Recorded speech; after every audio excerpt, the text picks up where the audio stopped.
What is going on, guys? Hex Competitive back again today with a brand new video, and as always, down the title below will be the topic we're talking about today.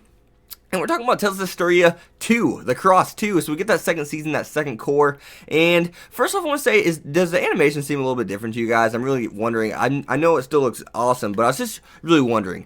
But I have a lot of very important things to talk to you guys about, because this is the best first episode of the season so far. I don't really think it's a challenge. I don't think it's really too debatable. I think a lot of you guys would agree with me. So this looks like it's going to be Rose's character arc, to say the least. I mean, we get the characterization early on in the show, and we already knew that Rose, well, she knew how to barter. She knew how to do all that stuff, right? But we see like a more in depth. She knows when goods are bad, she knows when goods are good, and she knows when goods are stolen, which we see. But if she gets stolen goods, we see that she'll give you money still for them, because yeah, she needs those goods, and she can probably make a bigger transaction off of those goods at the same time. So you really got to put that in perspective, and that's kind of why she took the goods, because we know she's an interesting girl. She's by far probably the most interesting character in this story, I would say.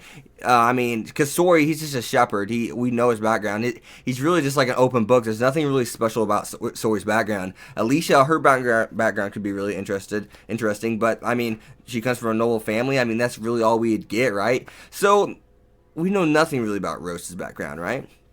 And we see a lot of foreshadowing in this episode. I'm going to skip over some content, and then we're going to go back to that content about Sori. But we see Rose after this person comes to come to take Sori away. I can't remember what his name was. It wasn't Mavis. It's some General Puritan or something like that. I'm not even sure. But we see that Mavis is over 100 years old, and I want to know, how in the hell is he over 100 years old?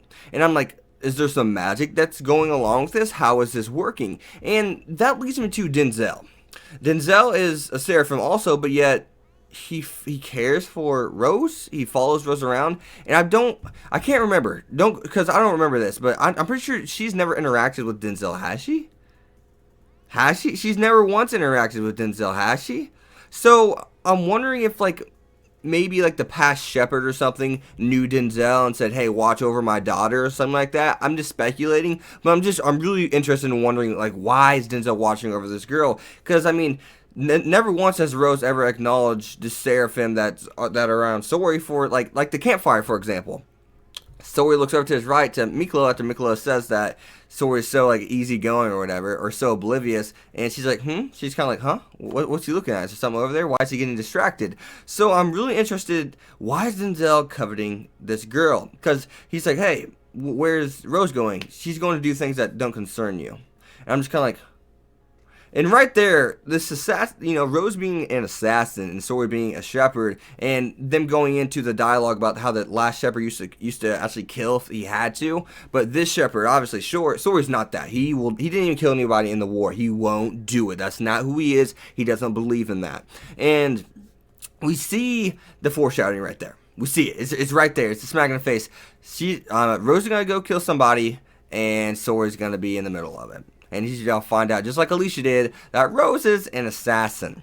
And she's the leader of this assassination group. So I'm wondering, what is this assassination group purpose? Why do they only kill certain people? Is it just seeking justice? Trying to make the world better? Because, I mean, obviously, that the person they killed at the very end there, he was evil. He was corrupt. Obviously. Now, we see how savage Rose is actually in this episode, too, because he's well, actually, she slits his throat. She's just like, your questions are over. That was the last question. And it's like, whoa, you just killed the man, and then you're going to go and say that? Well, shit. So, we see her, Rose is dark. Rose is definitely dark, to say the least. And I just want to know more about her. I'm going to stop talking about Rose there, because I'll just keep rambling on, throwing out random thoughts, because I don't know. There's so many questions that still need to be answered. But now we have Sori, and Sori's basically getting the setup for his future character development, in the sense of, we're going to see that character development in a physical form, of power. It's not going to be mental. It's not going to be, his way of thinking. It's not going to be him getting over certain things and aspects of, him becoming a shepherd, in the sense of, I have to save people. I have to be able to fight this malice. If I can learn how to fight this malice, then I can do this and or that. But at the same time, we learn there's multiple kind of malices. Malvolence. I always butchered that in the last season. Malevolence. There we go. So we see him he's working on his powers. He's combining water and fire, polar opposites, and they called it contradictory. And I'm sure that just is called that because water and fire aren't supposed to mix, and he's doing that. He's mixing them, and it's working. So I also want to say the past shepherd had malevolence in him.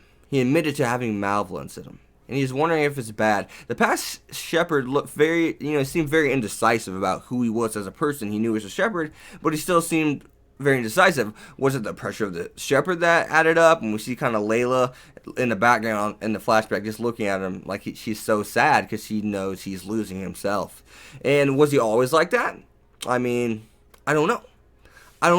That's interesting because I mean, even was it Mavis again? I can't remember the dude's name. Maven is Maven. I had to look at the notes for that one. But we see Maven. He says, "I met a person called the Shepherd once." At least he called himself a shepherd. And Layla knew who he was talking about instantly. We see Layla covering, he's sitting in a chair like this, and she's just putting a blanket over him and said like, "You once said something." Then she stopped there, obviously. So I'm wondering, like what does this all have to do? But yeah, overall, Tales of Zestiria, The Cross 2, phenomenal first episode. I mean, that's about as good as you can get for a first episode for a second core. I think so. I mean, what can you do that's really better? I mean, what can you do? I don't know. You tell me. So, as always, guys, you've been Hex. Be sure to leave a like, comment, subscribe. Follow me on Twitter, X25. And I'll see you guys next video. Tales of Zestiria Season 2. Rocking it. I'm so hyped for this show. So I'm glad it's on Sunday, so nothing will stop me from watching it. And, well, I'll see you guys next time. Peace.